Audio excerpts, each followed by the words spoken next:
Hello and welcome back. My name is Cliff. This is going to be a review of Into the Wyrd and Wild, which is a book I kickstarted, and I received it recently, and I've really enjoyed what I've seen so far. So let's take a look. First thing, the hardback has this really awesome foil cover, which is really nice and it feels good in your hand. But this is a campaign setting. I think I don't know if it's for a specific. It's for D&D like games. It doesn't give quite hit points, but it gives hit dice, and it kind of gives you an idea of the stats of what a monster should be like. But it might be system neutral. I don't remember specifically if it says that or if it says it's for a specific system. But I don't remember seeing any specific system mentioned in here. So take that for what it's worth. It's a horror setting that is set in a sort of weird and wild forest that has a number of horror elements to it. It is system neutral, like it says right there. So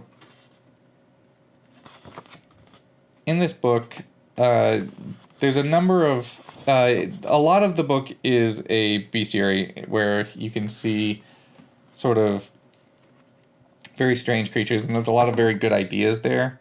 But there's a couple of other things in this book which I have found very useful. We'll get to that probably at the end, but because I believe it's in the back of the book.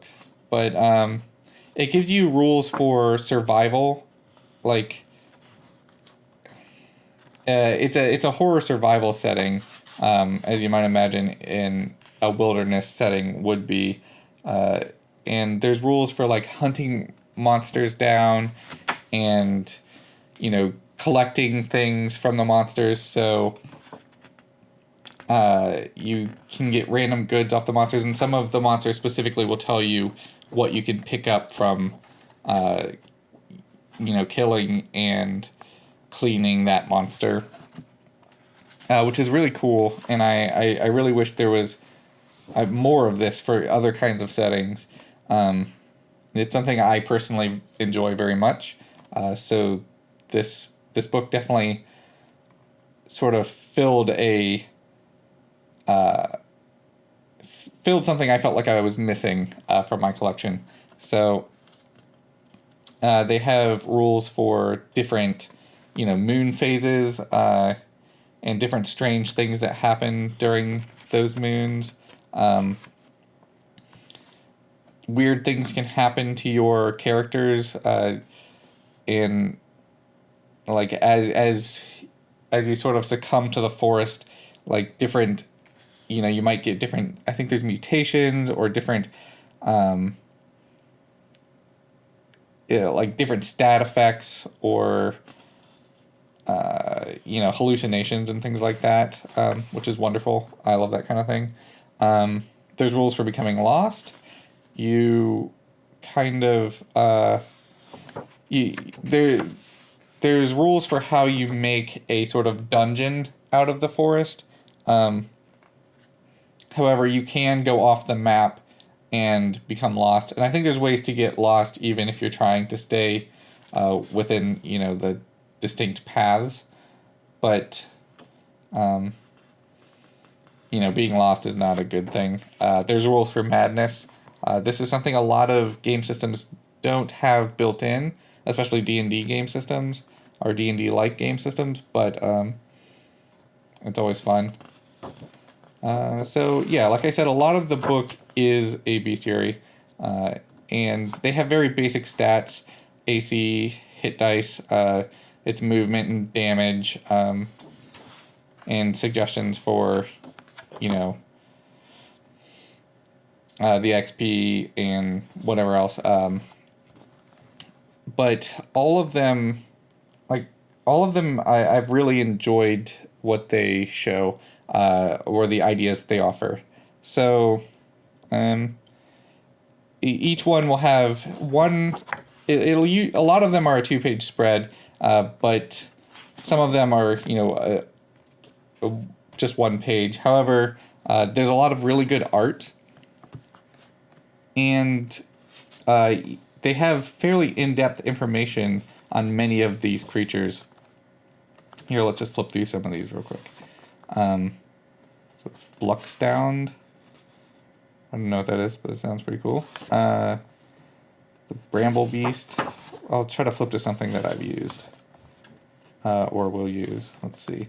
The Cherub. So this monster kind of mocks your players and sort of digs up like doubts from their mind, or things that like their dark secrets, and uses it as a weapon against them. And this is a wonder monster. I haven't used this yet, but I have placed it and plan to use it in my current campaign. These are Children of the Woods. Some fun animal people. I think I dropped this in, but they're briefly in my current setting. Let's see what else we got. Looks pretty terrifying. The Devil Stag.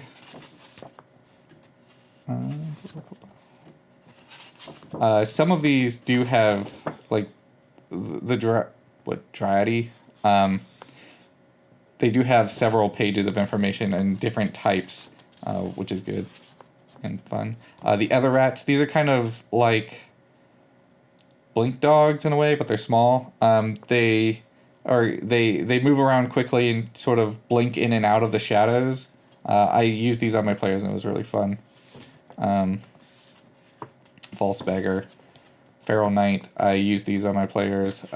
It's kind of like a knight which is overgrown and mutated. It's sort of I don't know if it's technically undead, but it's kind of like this undead sort of The Last of Us feel, but instead of fungus, it's branches and thorns and stuff.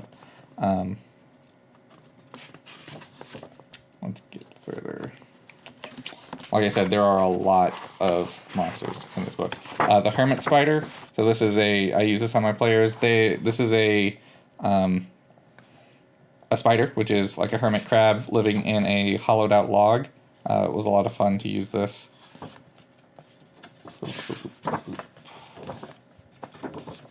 Lots and lots of monsters. I would say most of this book is monsters, which is always useful. And they're all very thematic. The Primal Skull, I use this on my players. It sings this song, which depending on it constantly sings a melody, and depending on the melody it's singing, there's a different effect. Like you might disadvantage on attacks or disadvantage on skills. You do less damage, or it damages you. This was an interesting monster and pretty good idea. Let's see. Boop, boop, boop, boop, boop. Let's just flip here. The Royal Fox. I brought this into my game briefly. It's kind of just a, magical fox, but pretty fun. Let's see what else we got. The main thing about this book, which I really liked, here's some factions in the back. I haven't really dived into this much, but there's a number of factions which are useful. Right now I'm not running this whole setting, but if I was to, I would definitely use these factions. And there's 4 or 5 of them. And then there's magic items here in the back. And a fair amount of them. And there are more spells that you can give your players, which is awesome. I like additional spells. I like books of additional spells. And these are all very thematic. Swarm Form, Take Root, Thorn Cloak. If you have a druid, they're going to love this book. If you give them these spells, or a ranger, or anyone really. Spells are fun. All right. So the Wilderness Dungeon. This part of the book is my favorite thing about the book. As much as I love everything else, so this gives you a way of generating a dungeon that is also a wilderness area. So it's a die drop system where you have a hex, and in the back of the book, there's like a page you can copy. Although if you have the PDF, you can print this up on a full page. And so you drop some D6s on it, and these create your sort of locations. And then there's a system for creating trails between those locations. And then you generate the size of the location and sort of like the difficulty of the trails. And then as you do this, you can connect multiple locations together, and you end up with this large, almost like hex crawl with miniature sites within it that are actually like laid out spatially relative to each other. I really enjoyed this, and I did use it. I don't have it with me, but I will, at the end of this video, I'll show you one that I made. Okay, let's see what else there's. There's some wild flora. This is awesome. I love having random plants in books. This is something I can never get enough of. And there's a lot of this in Hot Springs Island, but having a little bit more is fun. There's not a whole lot in this book, unfortunately, but there it is. There's diseases here in the back. There's some hazards and traps. I use some of these on my players. Let's see which one I use. I use the Euphoria stream, which this is a stream of sort of warm teal water where you basically get into it and it's like liquid heroin. You never want to get out. I think it actually, does it heal you? Like, I feel like it heals you, but you don't want to get out. At least that's how I ran it, which is pretty fun to use. It was a good change of pace for my players. Let's see what else. Lots of different things here. And then there's some random tables for, like, you know, if you search the body, so things you find on monsters, random trails and paths, some names of your dungeons and things like that. And then there's just a whole bunch of more locations here at the end. And I've used a handful of these. And they're all pretty cool. Let's see.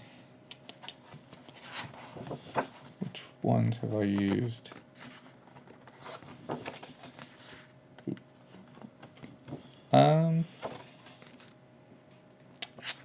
Oh, yeah, I know which one I used. Let me find it.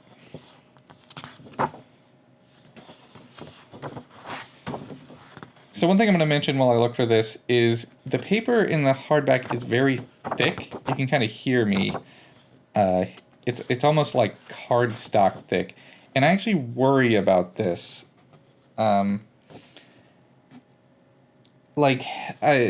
Sometimes I draw and paint like watercolor, and this reminds me of paper that when it's folded, it will eventually tear.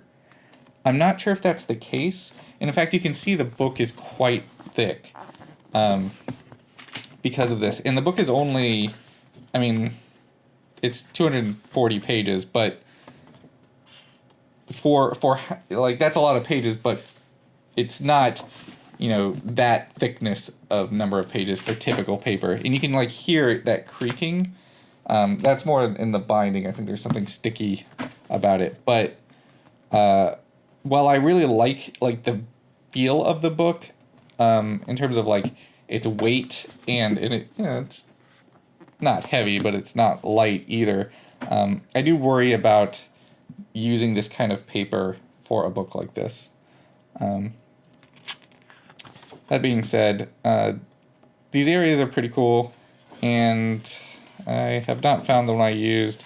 But basically, there's one of these which is like a grove of tea and candles.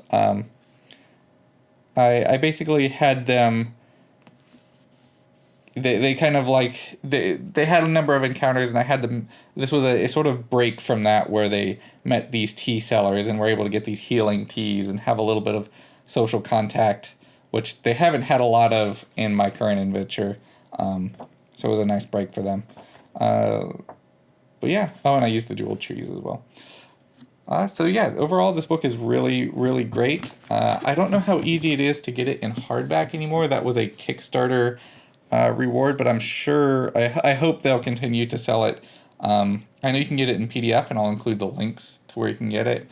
But I am extremely pleased with this book. All right, thanks for watching.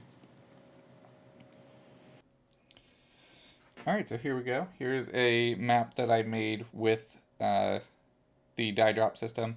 And I've kind of like printed out a bunch and then used some paper tape to tape these things together. But I've only kind of filled out this first part. Like here's the jeweled forest that I mentioned. There was also a glowing forest. That might have been in one of the areas in the book. The Grove of Tea and Candles. And I've put in some other just notes for myself. But I think this system worked really well, and just doing a hex crawl, I have trouble like describing the journey from one place to another. But this, like, if you were doing a hex crawl and you wanted to like really isolate an area and work it out like this, I think it could help you quite a bit. So I've been really pleased with this idea from the book. All right, there you go.